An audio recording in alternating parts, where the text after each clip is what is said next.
एक मछुआरे से मसीह के चट्टान बनने तक का सफर, वह कैसे यीशु मसीह के पास आया। पतरस का असली नाम शमौन था। वह गलील की झील के किनारे रहने वाला एक साधारण, मेहनती और थोड़ा गुस्सैन स्वभाव का मछुआरा था। एक दिन पतरस और उसके साथी रात भर मेहनत करने के बाद भी एक भी मछली नहीं पकड़ पाए थे। तब यीशु ने उनसे कहा, जाल को गहरे में डालो। पतरस को यकीन नहीं था, लेकिन उसने बात मान ली। जाल मछलियों से इतना भर गया कि वह फटने लगा। ये देख पतरस डर गया और यीशु के चरणों में गिर पड़ा। यीशु ने उससे कहा, डरो मत, अब से तुम मनुष्यों को पकड़ने वाले मछुआरों के मछुआरे बनोगे। शमौन ने अपना जाल, नाव और सब कुछ छोड़कर यीशु का पीछा करना शुरू कर दिया।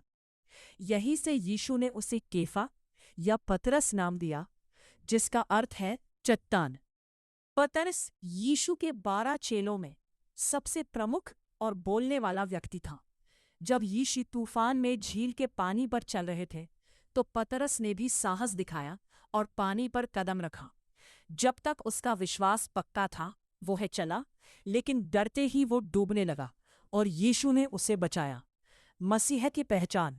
जब यीशु ने पूछा कि लोग मुझे क्या कहते हैं, तो पतरस ने ही सबसे पहले घोषणा की, तू जीवित परमेश्वर का पुत्र मसीह है। पतरस अक्सर जोश ने दावे करता था। उसने कहा था कि वह यीशु के लिए जान दे देगा। लेकिन यीशु ने भविष्यवाणी की थी कि वह एक ही रात में 3 बार उन्हें पहचानने से इनकार करेगा। जब यीशु को पकड़ा गया, तो पतरस डर गया। जब लोगों ने उसे पहचाना, तो उसने 3 बार कहा, मैं उस आदमी को नहीं जानता।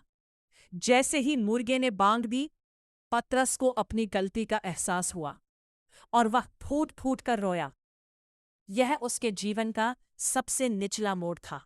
यीशु के जी उठने के बाद उन्होंने विशेष रूप से पतरस को दर्शन दिए और उससे 3 बार पूछा, क्या तू मुझसे प्रेम करता है? पतरस के हाँ कहने पर यीशु ने उसे अपनी भेड़ों, कलीसिया की देखभाल करने की जिम्मेदारी सौंपी। वह एक बदला हुआ इंसान बन चुका था। यीशु के स्वर्गारोहण के बाद पतरस ने निडर होकर सुसमाचार सुनाया। उसकी मृत्यु को लेकर इतिहास और परंपराएं बहुत भावुक कर देने वाली है। रोम में कैद सम्राट नीरो के शासनकाल में ईसाइयों पर अत्याचार बढ़ गए थे। पतरस को रोम में बंदी बना लिया गया। जब पतरस को क्रूस पर चढ़ाने, क्रूसिफिक्शन का आदेश दिया गया, तो उसने एक अनोखी विनती की। उसने कहा, मैं इस योग्य नहीं हूं कि अपने प्रभु की तरह सीधा क्रूस पर चढ़ाया जाऊं। उसकी इच्छा का सम्मान करते हुए रोमनों ने उसे सिर नीचे और पैर ऊपर करके उल्टा क्रूस पर चढ़ाया। उसने मरते दम तक अपने विश्वास को नहीं छोड़ा।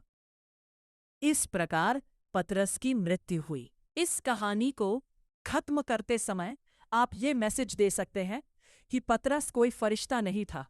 वो एक आम इंसान था जिसने गलतियां की, जो डरा भी, लेकिन अंत में उसने अपने विश्वास के लिए अपनी जान देकर यह साबित कर दिया कि कोई भी साधारण इंसान महान बन सकता है। अगर आपको यह वीडियो अच्छी लगी हो, तो लाइक करें व सब्सक्राइब करें। आप सबको जय मसीह की।